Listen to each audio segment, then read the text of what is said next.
Once again, we are live, and we will be live for a long time on the mass controversial topic, mass debatable topic, arguable topic, and that is none other than the theory of natural selection written in the textbook Origin of Species by Charles Darwin. Now we are going to share the page. I will read the English and I will sometimes speak Bangla, and I hope you will be with us for the time being. We are sharing the page. So you can see the page. This is the chapter 4 where theory of natural selection has been talked about, or the survival of the fittest has been talked about.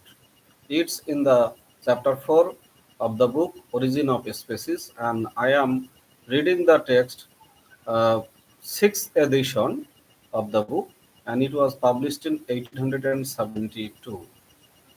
So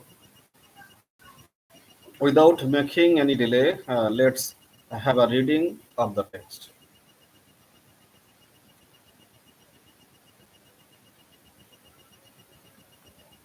Chapter 4, Natural Selection or the Survival of the Fittest. How will the struggle for existence, briefly discussed in the last chapter, act in regard to variation? Can the principle of selection, which we have seen is so important in the hands of man, apply under nature?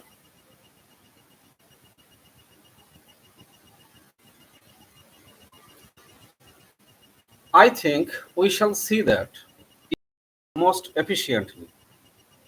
Let the endless number of slight variations and individual differences occurring in our domestic actions and in a lesser degree in those under nature be borne in mind, as well as the strength of the hereditary tendency.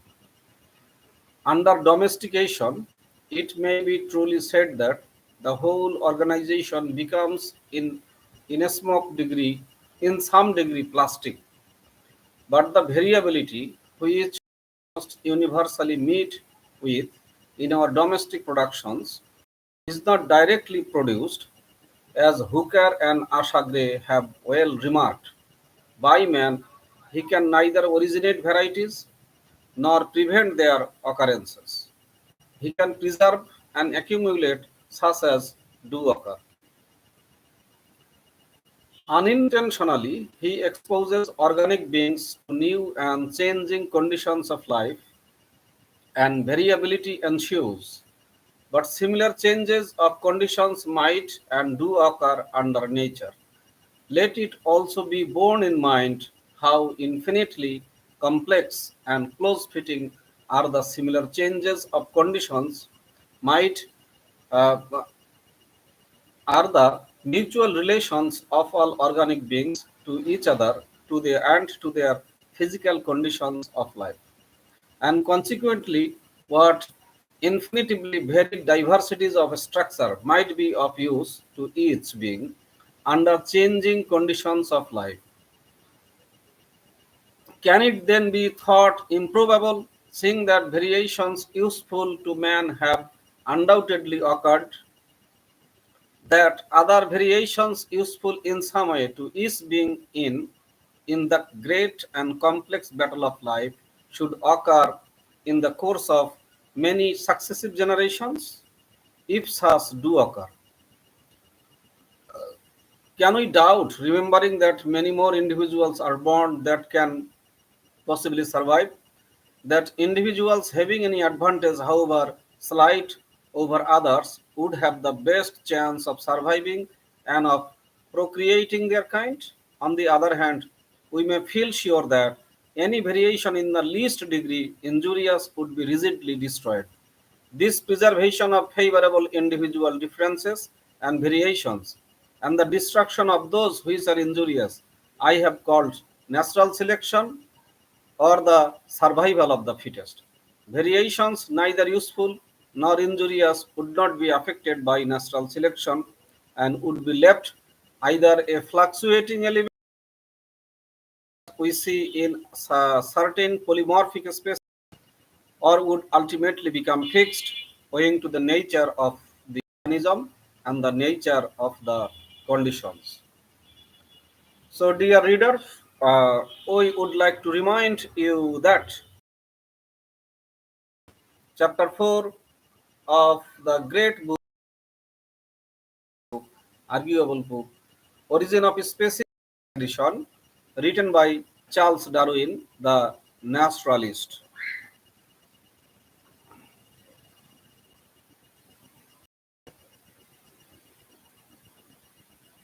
Several writers have misapprehended or objected to the term natural selection.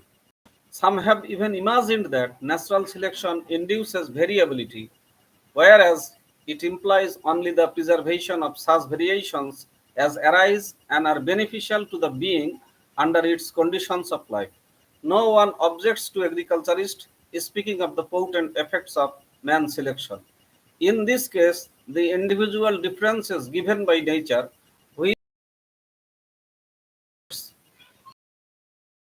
others have objected that the term selection implies conscience in the animals which become modified, and it has even been urged that as plants have no volition, natural selection is not applicable to them. In the literal sense of the word, no doubt, natural selection is a false term. But whoever objected to chemists speaking of the elective affinities of the of various elements, and yet an acid cannot strictly be said to elect the base with which in it in preference combines. It has been said that I speak of natural selection as an active power or deity. But who objects to an author speaking of the attraction of gravity as ruling the movements of the planets? Everyone knows what is meant and is implied by such metaphorical expressions, and they are almost necessary for brevity. So, again, it is difficult to avoid personifying the word nature, but I mean by nature only the aggregate action and product of many natural laws, and by laws, the sequence of events are ascertained by us with a little familiarity. Such superficial objections will be forgotten. We shall best understand the probable course of natural selection by taking the case of a country undergoing some slight physical change, for instance, of climate. The proportional numbers of its inhabitants will almost immediately undergo a change, and some species will probably become extinct. We may conclude from what we have seen of the intimate and complex manner in which the inhabitants of each country are bound together, that any change in the numerical proportions of the inhabitants, independently of the change of climate itself, would seriously affect the others. If the country were open on its borders, new forms would certainly immigrate, and this would likewise seriously disturb the relations of some of the former inhabitants. Let it be remembered how powerful the influence of a single introduced tree or mammal has been shown to be. But in the case of an island or of a country partly surrounded by barriers, into which new and better adapted forms could not freely enter, we should then have places in the economy of nature which would assuredly be better filled up. If some of the original inhabitants were in some manner modified, for had the area been open to immigration, the same place have been seized on by intruders. In such cases, which in any way favored the individuals of any species by better adapting them to their altered conditions would tend to. We have good reason, as shown in the first chapter, that changes in the conditions of life give a tendency to increased variability. And in the foregoing cases, the conditions have changed and this would manifestly be favorable to natural selection by affording a better chance of the occurrence of profitable variations. Unless such occur,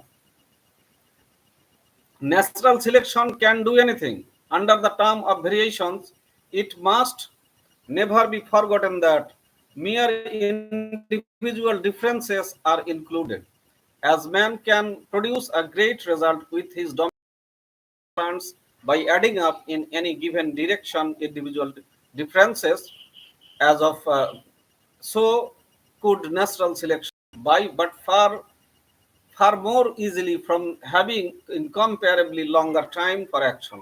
Nor do I believe that any great physical change, as of climate or any unusual degree of isolation to check immigration, is necessary in order that new and unoccupied places should be left for natural selection to fill up by improving some of the varying inhabitants.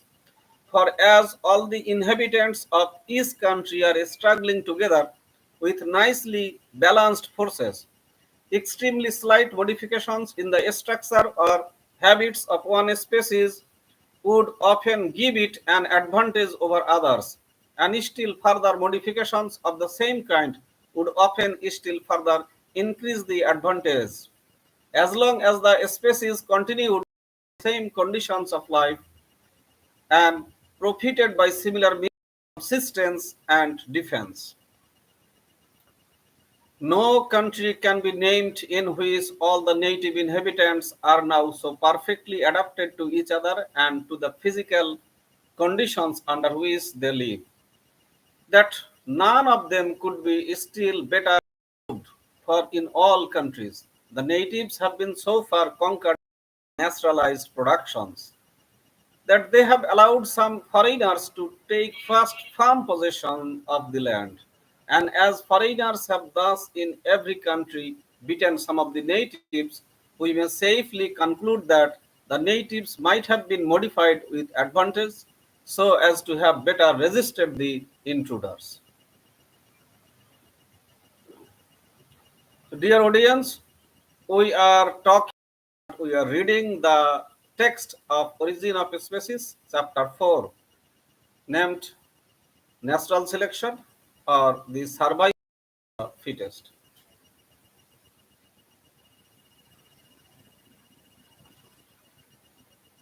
As man can produce, and certainly has produced, a great result by his methodical and unconscious means of selection, what may not natural selection effect? Man can act only on external and visible characters. Nature, if I may be allowed to personify the natural preservation or survival of the fittest, cares nothing for appearances, except insofar as they are useful to any being. She can act on every internal organ, on every shade of constitutional differences, on the whole machinery of life. Man selects only for his own good, nature only for that of the being which she tends. Every selected character is fully exercised by her and is implied by the fact of their selection. Man keeps the natives of many climates in the same country. He seldom exercises his selected character in some peculiar and fitting manner. He feeds a long and a short beaked pigeon on the same food. He does not exercise a long legged quadruped in any peculiar manner. He exposes sheep with long and short wool to the same climate.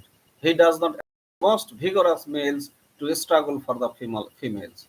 He does not rigidly destroy some half monstrous form, or at least by some modification prominently useful to him. Under nature, the slightest differences of structure or constitution may well turn the nicely balanced scale in the and so be preserved. How fleeting are the wishes and efforts of man! How short his time! And consequently, how poor will be his results compared with those accumulated by nature during the whole geographical periods. Can we wonder then that nature's productions should be far truer in character than man's productions, that they should be infinitely better adapted to the most complex conditions, are the stamp of far higher workmanship.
That natural selection is daily and hourly scrutinizing throughout the world the slightest variations, rejecting those that are bad, reserving and adding up all that are good, silently and insensibly working, whenever or wherever opportunity offers, at the improvement of each organic being in relation to its organic and inorganic conditions of life. We see nothing of these slow changes in progress until the hand of time has marked the lapse of ages. And then, so imperfect is our view into long past geological ages, that we see only that the forms of life are now different from what they formerly were.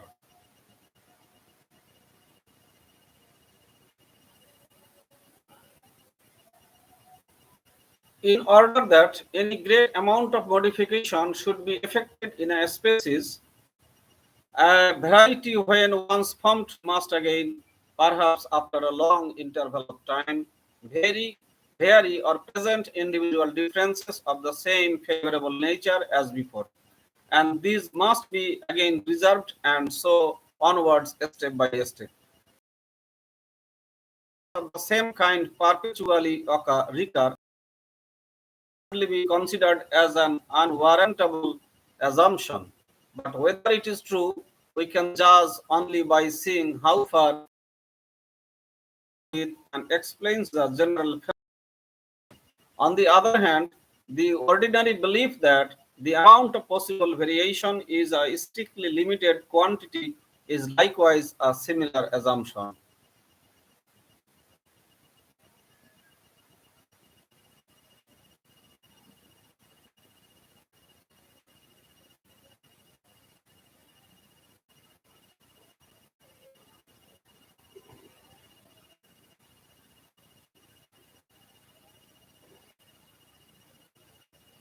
Although natural selection can act only through and for the good of each being, yet characters and structures which we are apt to consider as of very trifling importance may thus be acted on. When we see leaf eating insects green and bark feeders motley gray, The alpine ptarmigan, white in winter, the red grouse in the color of heather, we must believe that these tints are of service to these birds and insects in preserving them from danger. Grouse, if not destroyed at some period of their lives, would increase in countless numbers. They are known to suffer to keep white pigeons as being the most liable to destruction. Hence, natural selection might be effective in giving the proper color to each kind of grouse and in keeping that color when once acquired true and nor ought we to think that the occasional female of any particular color would produce little effect. We should remember how essential it is in a flock of white sheep to destroy a lamb with the faintest trace of black. We have seen how the color of the hogs which feed on the paint root in Virginia determines whether they shall live or die. In plants, the down on the fruit and the color of the flesh are considered by botanists as characters of the most trifling beetle, Curculio. Then those with down, that purple plums suffer far more from a certain disease than yellow plums, whereas another disease attacks yellow-fleshed pieces far from than those with other colored flesh. If, with all the aids of art, these slight differences make a great difference, a tree would have to struggle with other trees and with a host of enemies. Such differences would effectually settle which variety, whether a smooth or downy, a yellow or purple fleshed fruit should succeed. In looking at many small points of differences between a species, which, as far as our ignorance permits us to judge, seem quite unimportant, we must not forget that climate, food, etc., have no doubt produced some direct effect. It is also necessary to bear in mind that, owing to the law of correlation, when one part varies and the variations are accumulated through natural selection, other modifications, often of the most unexpected nature, will ensue.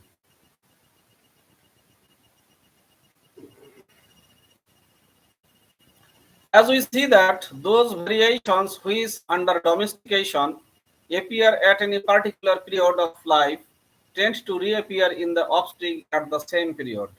For instance, in the shape, size, and flavor of the seeds of the many varieties of our culinary and agricultural plants.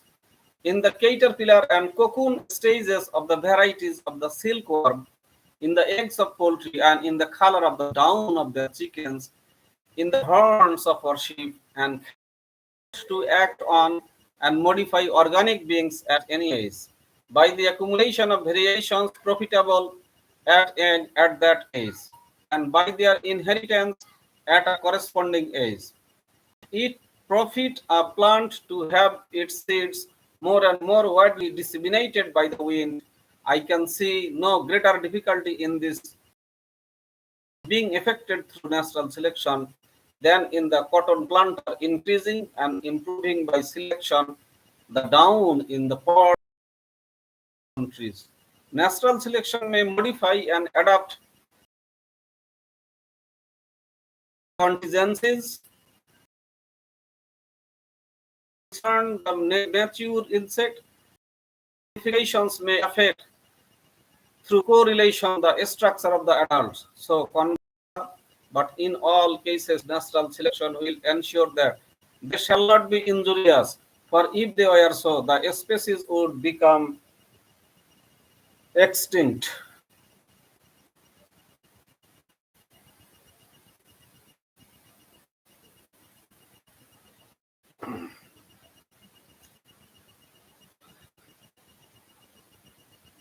Natural selection will modify the structure of the young in relation to the parent, and of the will adapt the structure of each individual for the benefit of the whole community.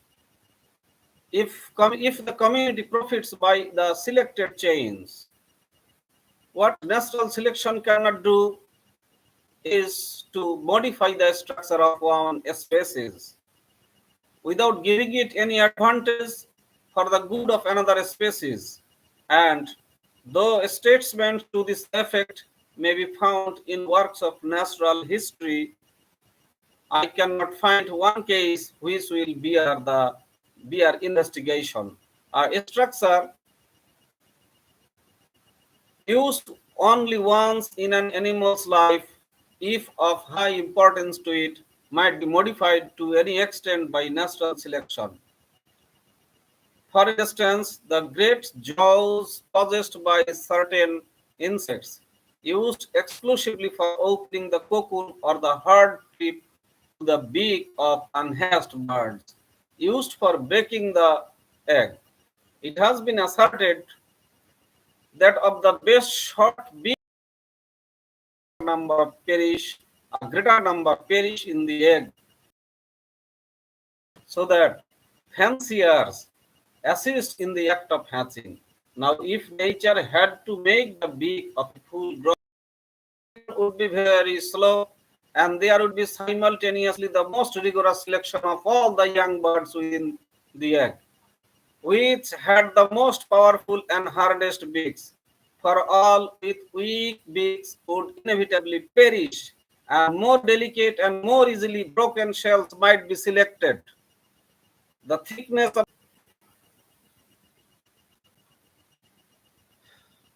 it may be useful here to remark that with all beings there must be mass fortuitous destruction, which can have little or no influence on the course of natural selection. For instance, a vast number of eggs or seeds are annually devoured, and and this could be modified through natural selection only if they varied in some manner which protected them from their enemies. Yet many of these eggs or seeds would perhaps, if not destroyed, have yielded individuals that are adapted to their conditions of life than any of these which have. So again, a vast number of mature animals and plants, whether or not they be the best adapted to their, must be annually destroyed by accidental causes, which would not be in the least degree mitigated by certain changes of structure or constitution, which would in other ways be beneficial to the species. The destruction of the adults be ever so heavy, if the number which can exist in any district be not wholly kept down by such causes, or again let the destruction of eggs or seeds be so great that only 100th or 1,000th part are developed, yet of those which do survive, the best adapted individuals, supposing that there is any variability in favorable direction, will tend to propagate their kind in larger numbers than the less well adapted. If the numbers be wholly kept down by the causes just indicated, as will often have been the case, natural selection will be powerless in certain beneficial directions. But this is no valid objection to its efficiency at other times and in other ways. For we are far from having any reason to suppose that many species ever undergo modifications and improvement at the same time in the same area. So since it's going to be a very lengthy class, so I'd like to stop here. I'd like to make some parts of this reading. I would like to stop here, and I will start reading in the next class, sexual selection, in the chapter natural selection of the book Origin of Species, written by Charles Darwin.